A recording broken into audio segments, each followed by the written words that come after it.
Botirama, o canal da cultura ibotiraменse. Pera aí, estamos ao vivo com poetisas e poetas na praça. E hoje estamos com ela, né, a nossa querida poetisa, a Carla Celina. Deve ser o pai dela, devia ser fã do Elton, da Celine Dion, né? Brincadeira. Seja bem-vindo, bom dia. Eu agradeço por você aceitar o nosso convite para estar aqui, né? Eu que agradeço. Agradeço a TV Botirama, a Dimas, pelo convite e pela oportunidade. Carla, vamos lá, né? Vamos lá.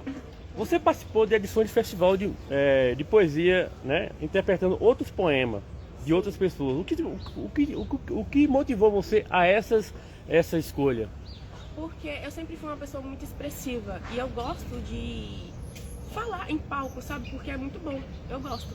Aí, como eu não tenho muita criatividade para criar minha própria poesia, outros autores de poesia me procuram para interpretar para ele, para declamar a poesia deles. E eu acho isso muito interessante. É interessante, gosto, sim. muito, sabe? Interessante. E como eu não consigo fazer a minha própria, outros autores de poesia dão um lado deles para mim poder declamar por eles.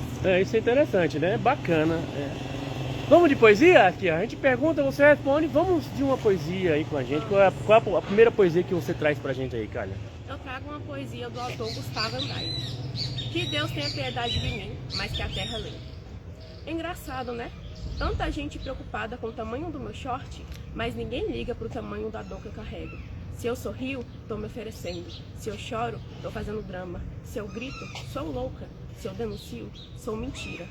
Querem que eu esconda meu corpo, mas nunca esconderam o nojo com que me olham. Você aí, que me vê agora, sabe quantas já morreram como eu? Quantas engoliram um grito? Quantos viraram notícia fria num jornal que ninguém leu até o fim? Vitória morreu voltando do trabalho, de uniforme, com a sua marmita na mão. No meio do caminho, ela encontrou o machismo armado, e ele não teve piedade. Dandara foi espancada até sua alma sumir, porque era mulher trans e preta. E isso, pro Brasil, é crime. Para eles, basta você existir para merecer morrer. E Marielle? Marielle foi bala no peito da democracia. Voz calada por querer justiça.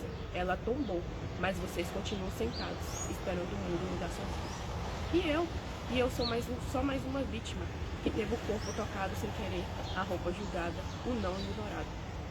Eu tinha 17 e era mais velho, amigo da família, de confiança, diziam. Me tocou onde eu não deixei, entrou onde eu disse não. E quando falei, ninguém acreditou, porque a palavra do homem reina e da mulher se afoga. Me chamaram de confusa, de exagerada, de menina difícil. Sabe o que é pior do que ser abusada? É ter que continuar convivendo com o nome dele, ecoando nos almoços de domingo, como se nada tivesse acontecido. Já denunciei, já implorei, já chorei. Alô, é da polícia? Pra quê? Pra que tanto protesto? Se no dia seguinte o machista vai rir, o Estado vai dormir e o sistema vai fingir que não viu. Do que adianta essa poesia? Você vai me ouvir e depois vai embora. Vai voltar pro seu mundo e dizer que isso é mimimi? Mas eu não sou exagero. Sou prova, sou marca, sou a soma de todos os gritos calados. Tô cansada. Engula esse remédio como quem bebe esquecimento. Como que eu já morreu antes mesmo de partir? E amanhã eu serei só mais uma manchete. Mulher encontrada morta em banheiro público. Mas não me chora depois. Não finge surpresa. Não escreve textão. Porque vocês sabiam. Vocês sempre souberam. Me viram silenciar. Me viram desaparecer. E seguiram, comendo, dormindo, votando neles. Não fui a primeira. Mas talvez você esteja olhando agora para a última que ainda teve força para falar. Eu não sou poesia, sou prova, sou denúncia, sou Dandara, sou Marielle, sou Vitória e sou o nome da próxima que você vai fingir que não ouviu gritar. E se eu morrer, a culpa não é minha, é tua, é de todos vocês. Que Deus tenha piedade da minha alma e que eu encontre em outra vida o conforto de um mundo que seja diferente dessa poesia. Amém. Aí, Carla Celina, né? Isso. Essa poesia aí foi que você participou do seu primeiro festival de poesia, é minha poesia, né? no Local, né?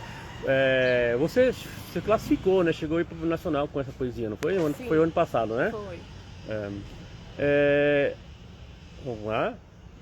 Como que é o processo para você selecionar um poema para apresentar? o que faz esse texto tocar em você? Como é que é? O texto tem que tocar em você? Como é que funciona? Isso, eu escolho a poesia mais pelo tema dela, porque eu gosto de apresentar, declamar poesias em temas muito específicos, mais temas mais militantes, posso dizer assim, entre aspas, com temas mais fortes, problemas assim reais da vida real, da sociedade, que precisam ser falados, sabe? E eu faço isso em forma de poesia. Eu declamo as poesias que têm temas fortes, assim. Eu gosto muito, prefiro. Vamos de poesia? Vamos lá. Qual a poesia você traz de segunda aqui? Assim, a gente pergunta, ela responde e ela faz uma poesia, né? Isso. Vamos lá. Agora eu vou declamar uma poesia do autor Riquelme, que inclusive foi da minha poesia desse segundo festival. Isso. Pra que seguir a ordem, se todos sabem onde ela termina? Vou começar por aquela que ninguém admite carregar. Preguiça, o que mais me levou a ruínas. Passei a vida no sofá, reclamando, adiando meus sonhos, apostando meu futuro no tigrinho. Depois eu resolvo, depois eu começo. Pra que tentar? Até porque o mundo vai acabar um dia, não é mesmo?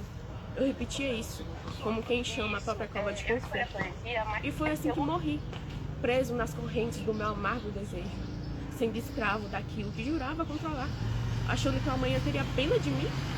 E sabe o que mais dói? Se é que ainda dá pra sentir alguma coisa. É saber que escolhi jogar no lixo o que não se pode comprar. O tempo. Porque o tempo passa.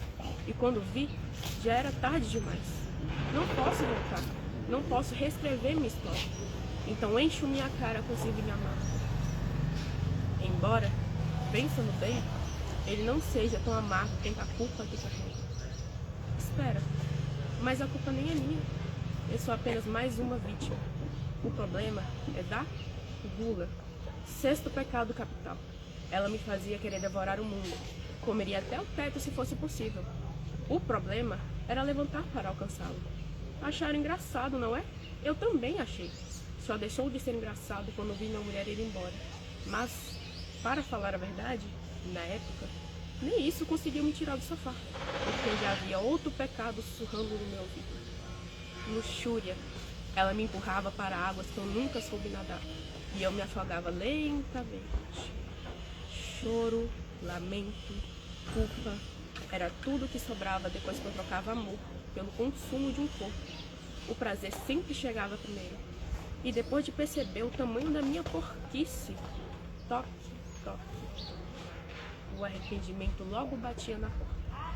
Era só pedir perdão, fingir que nada aconteceu e voltar para a mesma cama. E foi assim que escravo do pecado me tornei. Prazer, prostitutas, parecia o paraíso. Mal sabia eu que já caminhava em direção ao inferno. E quando percebi, minha casa já estava em ruínas. Ira, ela quebrava copos, portas, minha família. Eu pensava que feria os outros, mas sua primeira vítima sempre foi quem a carregava. O sangue que escorria sobre minhas mãos era mais meu do que de outra pessoa. Vi todos chorarem, minha mulher, meus filhos, até o homem que eu era. Amor e ódio, desprezo e solidão, tudo isso ia me sufocando aos poucos. Mas eu não quis enxergar. Meus olhos estavam ocupados demais olhando para a grama do vizinho. Inveja. E todas as vezes que me deitava eu chorava, porque queria mais. As roupas que não tinha, o carro que não tinha, a vida que não tinha, o corpo que não tinha. A mulher, essa eu tinha. Só estava louco de desejo pelos dos outros. Enquanto gastava meu tempo contando bens que estava prestes a conseguir, só esqueci de contar quantas pessoas eu havia perdido. Apareço, eu tenho patrimônio, mas não tenho. E quando finalmente cheguei ao topo, soberba, meu ego me levou tão alto que esqueci de olhar para baixo. Lá de cima, ninguém parecia maior do que eu. Hoje percebo, não era porque eu era grande, era porque a minha arrogância me deixou pequeno demais para poder enxergar qualquer outra pessoa. Eu procurei pelo medo, pelo respeito e pelo dinheiro. Mas será que isso importa? E essas correntes, meus amigos, são recompensas do que plantei. Cicatrizes e troféus do que um dia eu chamei de liberdade. E o que ganhei? Ganhei o que mereço. Homem condenado a viver sob os desejos de sua carne, embora já esteja podre. Dá para acreditar em luz quando seus olhos já não enxergam mais? Dá para ter esperança quando não se tem mais vida? Foi o que pensei. porque viver é diferente de existir. Mas para mim, nenhum e nem outro. Eu apenas vagava sem rumo, sendo sugado por cada escolha que fazia, porque o conforto de estar e meus prazeres carnais eram mais fortes.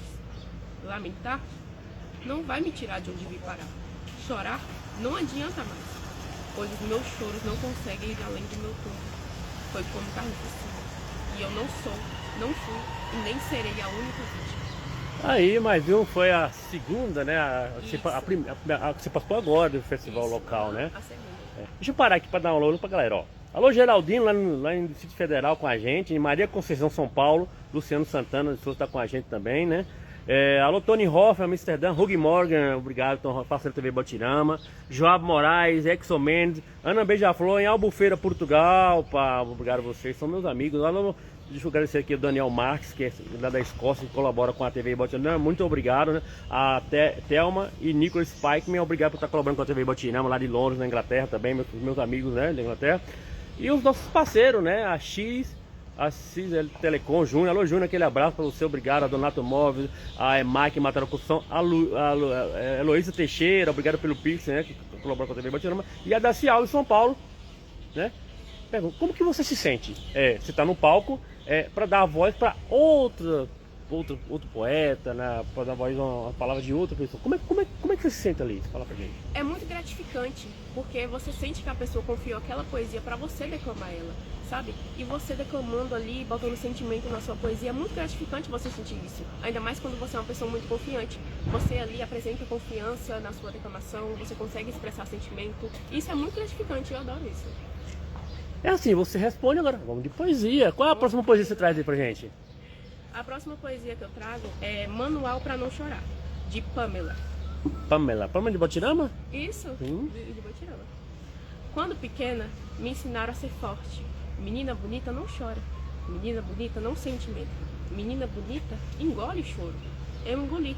Engoli o choro, engoli o escuro, engoli o espelho. Engoli tanto que fiquei cheia de tudo. Quando pequena, eu queria ser guerreira. Daquelas que não sangram, daquelas que não tremem, daquelas que vencem. Queria ser a Nancica, a mulher rei. Ninguém me avisou que guerreira também morre cedo, que guerreira também chora. Quando pequena, disseram que eu era feia, mas falaram sorrindo. Então devia ser carinho, devia ser brincadeira. Disseram que meu cabelo era difícil, que minha cor era forte, que eu era exótica, quase um animal selvagem. Palavras bonitas têm a delicadeza de destruir sem parecer, de marcar, mesmo não encostando na minha pele. Em algum momento, eu quis ser o pequeno príncipe, responsável por tudo que cativei, inclusive pelos horários que me odiavam, antes mesmo de me conhecer. Queria ser responsável, porque assim eu iria entender o porquê. Talvez eu tenha cativado errado. Talvez eu devesse ter nascido em outro planeta. Um tom ou dois mais claro, cabelo menos engraçado. Cresci, aprendi que o mundo é justo para alguns. Aprendi que preto combina com tudo, com estatística, com suspeita, com manchete de jornal. Preto é tão versátil, enquanto uns cativam elogios, os meus cativam balas. É reconhecimento também, não é? Ser lembrado, virar número, virar caso isolado, número 347. No leito do hospital, uma mãe chora baixo, mas ela é forte. Ensinaram isso para ela também. Criou o filho sozinha, trabalhou dobrado, rezou triplicado, para no final aprender que fé não desvia fuzil, que Deus branco não olha para o filho preto. Mas dizem que foi necessário, dizem que foi procedimento. Ele estava agressivo e desacatou a autoridade. Foi defesa. E essa defesa sempre parece bonita, quando não é seu filho, quando não é o teu filho, o teu irmão, o teu sobrinho, o teu neto. Quando pequena, eu achava que o mundo era grande demais para caber tanto medo. Hoje eu sei, ele é grande o suficiente para fingir que não vê, para ignorar a dor que não é sua. Mas não chore, menina bonita não chora, só aprende a morrer em silêncio. Aí, que legal, bacana, parabéns aí, né, pela poesia, né? Desde já a gente agradece a sua presença aqui, viu, Kylia? Eu que agradeço. Terminar, mas vamos aí, na última pergunta, né? Você pretende futuramente, tipo, fazer uma poesia sua ou não? Ou pretende continuar dessa forma, interpretação personal, vamos lá, voltando, personal intérprete de poesia? É bacana isso, né? Achei interessante. Ou você pretende continuar dessa forma, pegando poesia de outras pessoas? Assim, hoje em dia, agora, nesse momento, eu não penso em criar minhas próprias poesias. O porquê é que eu não acho que eu tenho criatividade suficiente, sabe? Eu não sinto que eu tenho muita criatividade com poesias. Então eu pretendo continuar do mesmo jeito que eu estou. Outros autores dedicando não, dando a poesia pra mim para eu poder declamar por eles. Bacana, isso é interessante, achei interessante. E pra gente finalizar, né, essa da sua poesia, né? Considerações finais, agradecimentos, fique à vontade, né? Eu queria agradecer a TV Botirama e principalmente a Dimas por esse convite maravilhoso, por essa oportunidade, que quando eu vi, fiquei muito surpresa, porque eu realmente não esperava. Então eu queria agradecer principalmente pra ele. Muito obrigada, Dimas. Desde o ano passado que a gente tentou chamar você, né? Sério? Que eu vi a apresentação aí, mas eu não consegui contato, né? Eu pedi o contato. Sim. E não... Né? Mas desde o ano passado que eu vi essa apresentação, que eu fiquei, poxa, mas tudo tá num tempo, né? Sim. Fica à vontade, futuramente você vai voltar mais vezes aqui, né? A gente sempre tá carregando, então daqui a gente vai. O festival tá vindo aí, daqui a 2 semanas, né? Infelizmente não passou, né? Mas é isso. Acontece. Parabéns pela sua interpretação, parabéns pela expressão que você tem, né? Eu gostei bastante, né? E desde já, a todos que acompanham a TV Botirama, muito obrigado, pessoal aí. Alô, deixa eu mandar um alô aqui pra Suraya, lá em Angola. Alô, Suraya, aquele abraço, tá sendo acompanhando. A Maria Mendes, lá em Cabo Verde. São meus amigos, né? O pessoal que acompanha. Muito obrigado. Poesia final. É uma outra poesia do mesmo autor, Riquelme. Do chinelo ao termo, do termo ao inferno. Sabe o que mais vale nessa vida? A palavra. Mas não a palavra do povo, e sim a palavra que quem assina decreto. O pobre nasce devendo e cresce esquecido. É tratado com descaso, é jogado na periferia. Condenado a lutar contra o capitalismo. Seu maior inimigo é o despertador que toca às 4 da madrugada, gritando que mais um dia de luta começou, sem nunca ter terminado o anterior. Ônibus lotado, olhares vazios, e no caixa do mercado, a dignidade é parcelada em silêncio. Mas eu optei por um caminho mais fácil. Quando eu tinha 13 anos, minha mãe queria meus 10 nas provas. Aos 16, recebi minha primeira ficha criminal. Assalto na quitanda na Dona Maria, mulher do bem. E eu também queria ser, mas nunca querer foi o suficiente. Eu tinha planos e metas, sonhos maiores que a laje rachada da minha casa. Queria dar uma vida melhor para a coroa, tirar ela da favela. Mas o mundo não ensina, ele cobra. E veio a queda. 3 anos de cadeia, liberdade provisória, mas preso por dentro porque a fome não espera. E desejo grita mais alto do que a consciência. E a ambição de querer ter o que nunca tive era mais forte. E nisso me perdi, pratiquei o mal como se estivesse cego, montei minha caveira. Trabalhei por chefes, bandidos de terno e gravata. Mas aquilo não bastava, eu queria mais. Queria o trono do lobo vestido de cordeiro. Queria a coroa do diabo que dizia ser anjo. Ele fala bonito, compra a dignidade das pessoas e rouba sua alma. Mestre em teatro, e seu show está organizado no Senado. Passa sempre na TV, político descarado. O sistema me fez nascer um pouco e sair de uma barriga da miséria. Vindo pouco, por isso busco muito. Roubar ou morrer de fome. Tive que fazer minha escolha. O mais fácil, é claro, e apostei minha vida nisso. Minha ganância foi maior. 5 parceiras na abordagem, armados com fuzil e uma 12 na cintura. Era o dia em que eu sentaria no trono. Ia tudo como planejado, e seguimos o roteiro. Mas o roteiro de preto sempre é manchado de sangue. E foi nessa ambição que eu pude ver minha vida passar diante dos meus olhos, enquanto estava caído no chão baleado. Sangue que escorrendo, vista escurecida e o peito, cheio de culpa e arrependimento. O perdão se enganchou em minha garganta, mas minhas lágrimas que escorriam sobre os meus rostos falaram comigo. Perdão, Será que mereço? Chorei, declamei, rezei, mas já era tarde. Tudo já estava consumado e eu não pude mais mudar a minha história. Então, aceitei meu fim. Mas esse final você já conhece, porque esse é o final de todo moleque das ruas. Senhor das favelas, analfabeto. Até quando o país vai matar? Até quando você vai fingir que não viu? Não foi a bala que matou ninguém, foi o governo, a falta de oportunidade. E mais uma vez, o país é culpado, mas quem se importa? Até porque o sistema mata vários todo dia e ninguém reclama.